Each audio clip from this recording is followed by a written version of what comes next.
اللہ رب العزت اس آیت میں ہم سے کہہ رہے ہیں کہ تذکرہ کرو اس وقت کا جب فرشتوں نے کہا اے مریم یقیناً اللہ تعالیٰ نے آپ کو چن لیا ہے، اختیار کیا ہے۔ اس سے پتہ چلا کہ سیدہ مریم کی شان اور ان کا مقام و مرتبہ کتنا بلند و بالا ہے کہ اللہ رب العزت کہہ رہے ہیں کہ سیدہ مریم کے اس واقعے کا، اس معاملے کا تذکرہ کرو، لوگوں کو یہ واقعہ بتاؤ۔ اس کے بعد اللہ تعالیٰ کہتے ہیں کہ تذکرہ کرو اس وقت کا جب فرشتوں نے کہا اے مریم۔ اس سے پتہ چلا کہ فرشتوں نے سیدہ مریم کو مخاطب کیا ہے، ان سے ہم کلام ہوئے ہیں۔ اس سے بھی سیدہ مریم کی شان معلوم ہوتی ہے کہ اللہ رب العزت کے فرشتوں نے ان سے گفتگو کی ہے، ان سے ہم کلام ہوئے ہیں۔ ان اللہ اصطفیٰ کی فرشتوں نے کیا پیغام دیا ہے، کیا گفتگو کی ہے؟ انہوں نے سیدہ مریم کو خوشخبری دی کہ اللہ تعالیٰ نے آپ کو چن لیا ہے، اللہ نے آپ کو اختیار کیا ہے۔ وطہر کی، اور اللہ تعالیٰ نے آپ کو پاک کیا ہے۔ کس چیز سے؟ اللہ نے آپ کو بڑے بڑے گناہوں سے پاک رکھا ہے، محفوظ رکھا ہے۔ مثال کے طور پہ بدکاری کے جرم سے آپ کو محفوظ رکھا ہے۔ یہودی کہتے تھے نعوذ باللہ سیدہ مریم نے بدکاری کی ہے۔ عیسیٰ علیہ السلام سیدہ مریم کے بیٹے ہیں اور یہ بدکاری کا نتیجہ ہے۔ تو اللہ رب العزت نے کہا کہ ہم نے سیدہ مریم کو ایسی چیزوں سے پاک رکھا ہے، ایسی چیزوں سے محفوظ رکھا ہے۔ وَاصْطَفَاكِ عَلَىٰ نِسَاءِ الْعَالَمِينَ، اور اللہ نے آپ کو جہانوں کی عورتوں پہ فوقیت دی ہے، ان پہ فضیلت دی ہے، ان پہ ترجیح دی ہے، ان پہ برتری دی ہے۔ اصطفیٰ کی یہ لفظ اس آیت میں 2 بار آیا ہے، تو دونوں میں فرق کیا ہے؟ ایک فرق یہ ہے کہ پہلی بار اللہ نے کہا ہے کہ اللہ نے تجھے چن لیا ہے۔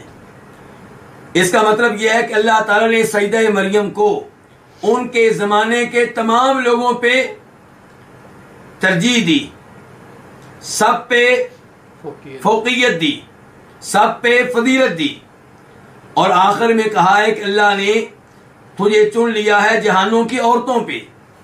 تو اس سے پتہ چلا کہ اللہ نے آیت کے آخر میں کہا خصوصاً اللہ نے آپ کو جہانوں کی عورتوں پہ ترجیح دی ہے، فوقیت دی ہے۔ اللہ رب العزت نے سیدہ مریم کو اختیار کیا، انہیں چن لیا، انہیں فضیلت دی، انہیں مقام و مرتبہ دیا، اور اس امر کا تذکرہ اللہ نے 2 بار کیا ہے۔ میں پہلے وضاحت کر چکا ہوں کہ دونوں میں فرق کیا کیا گیا ہے۔ ایک بار اللہ نے کہا ہے کہ اللہ نے ان کو اہمیت دی ہے، یہ نہیں کہا کہ مردوں پہ دی ہے یا عورتوں پہ دی ہے، عام کہا ہے کہ اللہ نے ان کو اہمیت دی ہے، ان کو فضیلت دی ہے، ان کو برتری دی ہے، ان کو شان دی ہے۔ اور دوسری بار کہا ہے کہ جہانوں کی عورتوں پہ ان کو برتری دی ہے اور فضیلت دی ہے۔ اس کے ساتھ ساتھ یہ بھی کہا جا سکتا ہے کہ اللہ رب العزت نے ان کو ایک تو بچپنے میں شان دی اور ایک اللہ تعالی نے ان کو بعد میں شان دی۔ بچپنے میں کیا شان دی کہ ان کی والدہ نے منت مانی تھی کہ میرے پیٹ میں جو کچھ ہے وہ اللہ کی راہ میں وقف ہوگا، بیت المقدس کی خدمت کے لیے وقف ہوگا۔ لیکن جب ولادت ہوئی تو بیٹا نہیں تھا بلکہ بیٹی تھی، اور اس زمانے کے رواج کے مطابق بیٹی کے لیے درست نہیں تھا کہ وہ بیت المقدس کی خدمت کے لیے وقف ہو جائے، لیکن اللہ رب العزت نے ان کو قبول کیا۔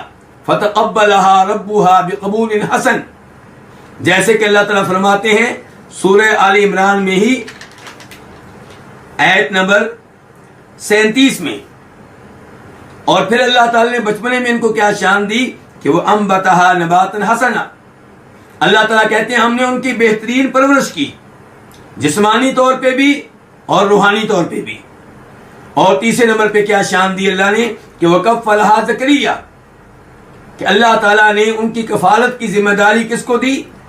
جناب زکریا علیہ السلام کو دی۔ اور جہاں تک تعلق ہے سیدہ مریم کی اس شان کا جو انہیں بعد میں ملی، بڑے ہو کے ملی، تو وہ یہ کہ اللہ رب العزت نے ان کا انتخاب کیا کہ ان کے بطن سے، ان کے پیٹ سے وہ بچہ پیدا ہو جو بغیر باپ کے ہو. اور وہ کون ہے؟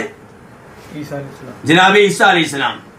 تو جناب عیسیٰ علیہ السلام کی والدہ ہونا یہ بھی ان کی ایک شان ہے، یہ بھی ان کا مقام و مرتبہ ہے کہ اللہ نے ان کو ایک ایسا عظیم الشان بیٹا دیا ہے جو رسول بنا، جو نبی بنا، اور جسے یہ اعزاز حاصل ہے کہ اس نے گہوارے میں گفتگو کی.